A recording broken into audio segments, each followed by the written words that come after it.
మరి మీరు ఎంతో సంపాదిస్తున్నారు కదా, మీ ఇన్వెస్ట్మెంట్స్ అన్ని ఎక్కడ చేస్తున్నారండి అని అడిగారు.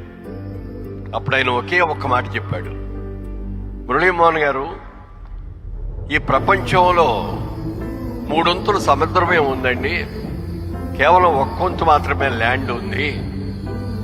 ఈ 1% ల్యాండ్లో డెజర్ట్స్ ఉన్నాయి, బోల్డెన్ చోట వాటర్ ఉండదు, అక్కడ బతకలేరు ఎవరు కూడా. అలాగే మంచు కొండలు ఉన్నాయి, అక్కడికి వెళ్ళి ఎవరు బతకలేము. నివాసయోగ్యమైన స్థలాలు చాలా చాలా తక్కువ ఉన్నాయండి. ప్రపంచం యావత్తు కూడా జనాభా రోజు రోజుకి విపరీతంగా పెరిగిపోతుంది కాబట్టి రాబోయే రోజుల్లో ల్యాండ్కి విపరీతమైన డిమాండ్ వస్తుంది అన్న ఆలోచనతో నేను సంపాదిస్తున్న ప్రతి రూపాయి కూడా ల్యాండ్ మీద ఇన్వెస్ట్ చేస్తున్నానండి. నాకు అది ఆ చెప్పిన మాట నా జీవితాన్ని మార్చేసింది, నిజంగా చెప్పాలండి.